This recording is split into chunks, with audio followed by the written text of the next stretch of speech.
Hey guys, and welcome to another brand new video. In this video, we actually had some pretty interesting and fun news over here, and kind of an interesting, almost slap in the face to Xbox. Now, as you guys probably know, a few months back, we lost some pretty big Xbox studios, and a lot of people were not happy with them. There was a lot of big funding that was cut, people lost jobs, and overall, the gaming industry as a whole has been a little bit on the scarier side. We've seen a lot of just lack of funding, lack of money going around, lack of investment, lack of people buying games, and just everything's a little bit wonky.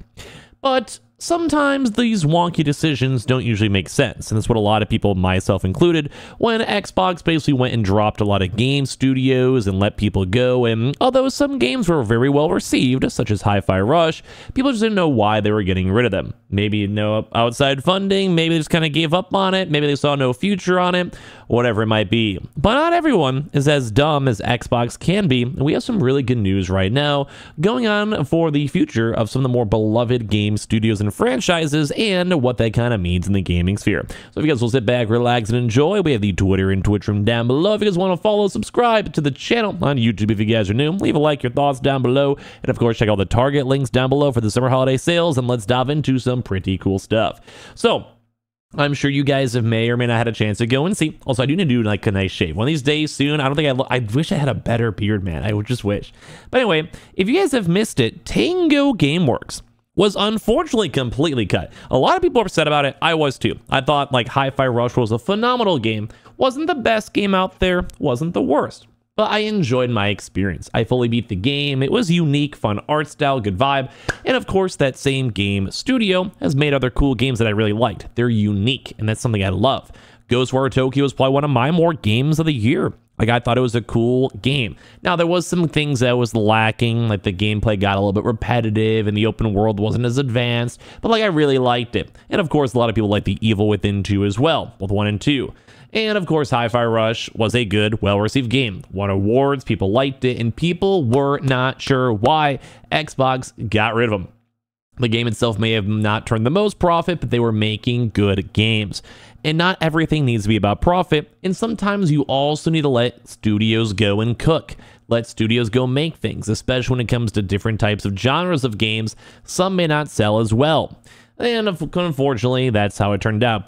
But on the bright news, they lost it. They got lost funding, Xbox gave up with them, but they are back, baby. Tango Gameworks survives right now, and it's also being revived. They're trying to go bring back maybe the Hi-Fi Rush on the Switch stream, and of course, as well, it's just big news. So let's go talk about this. So Tango Gameworks, the acclaimed studio behind the likes of Hi-Fi Rush, which was very well received, The Evil Within 1 and 2, very well received, and Ghostwire Tokyo. I liked it. It was well received by me, so that's all that matters. Is now coming back and lives another day.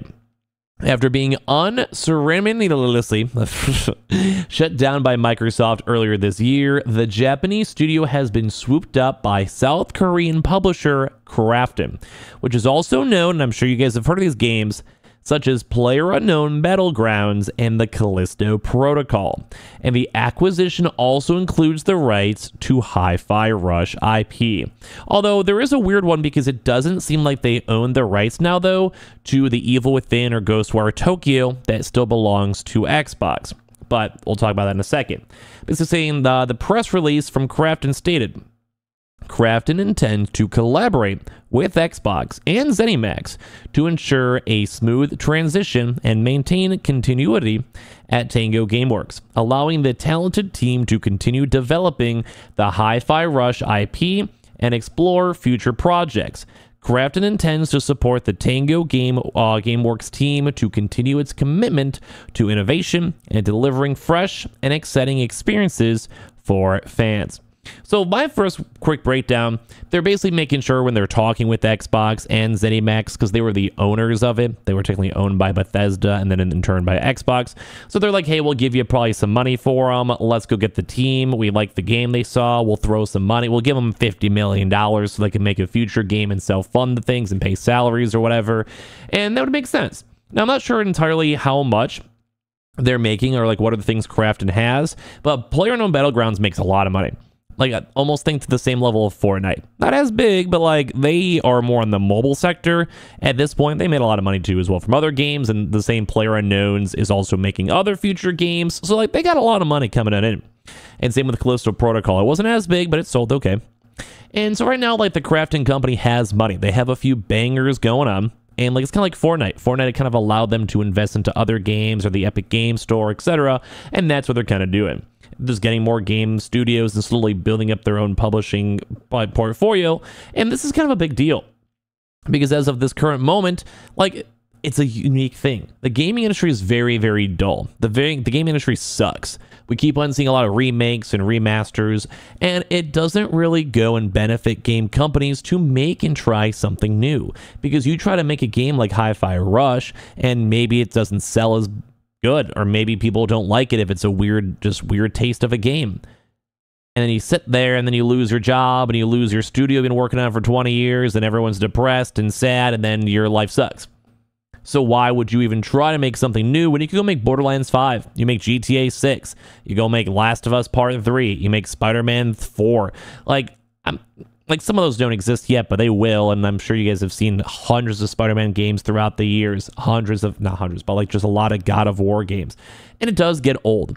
Like that is always my biggest critique. I like indie games, I like unique games, I like different games, I like stuff that's brand new.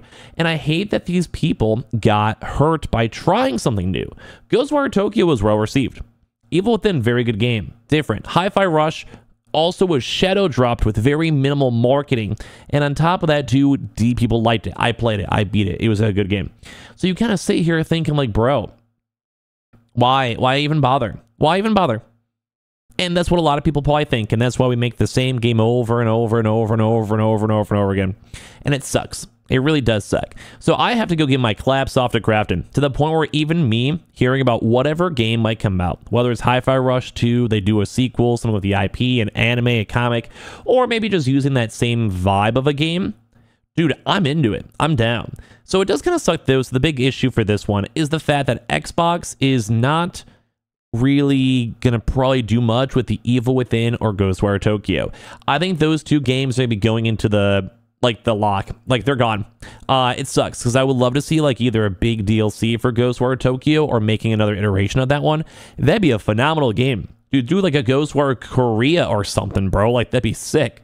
Like, I love the ninjas and the cool, like water bending and all that cool stuff in that game. Or Evil Within. I know they made a second one, but, like, that was a cool IP. Like, there was a pretty good thriller horror game. Like, I think I liked what they were making. It was a good vibe. So, me seeing all this type of stuff makes me sad that we can't even really enjoy uniqueness. And it kind of sucks that Xbox is going to be locking these games behind a cage forever. Like, it sucks. Although they are saying this revival of Tango Gameworks and by extension the Hi-Fi Rush IP means that fans can probably look forward to a direct sequel at some point in the foreseeable future. Not only that, but it also revives the ongoing dream of getting them on the Nintendo Switch, which a lot of people have been waiting for. Although not really knows what's going on. They may want to wait for the Switch 2 on that one too. But it's been kind of interesting because Crafton has also been under fire recently after Glenn Schofield, the director of Callisto Protocol, stated that the publisher insisted on releasing the game 3 months earlier than what he wanted upon its release in December of 2022, and also had some weird mixed receptions, which is also weird too, because we don't want to have a game company pushing like games out before they're fully ready, and that's kind of what we're hoping they're not going to do with this game. But either way, I do feel like Xbox had a pretty big loss. Like, understandably, they made the decision, they can lay in it, they can run with it. But, I mean, Crafton itself, I'm not really sure how profitable the company is, although it is actually up 50% for this year so far, 81% the past year, although it is down over the last 5 years, but it's kind of getting back in the bull run. You know, it's kind of doing all right. This is back from 2021, and a little bit more of a higher peak, but, like, apparently it's kind of cooking and kicking. This would almost make me want to go look into it more because we're seeing stuff like Tencent doing well still in the stock market. But either way, it's nice to go and see other games coming out. It's nice to go and see that brand new games are being invested into. It sucks that Xbox just decided to completely get rid of this game. Like, a lot of people and a lot of these different types of feedback and stuff like that all over the place. I mean, they could always even contract out the licensing rights to other various game studios as well to Tango. Like, that would make a little bit of sense.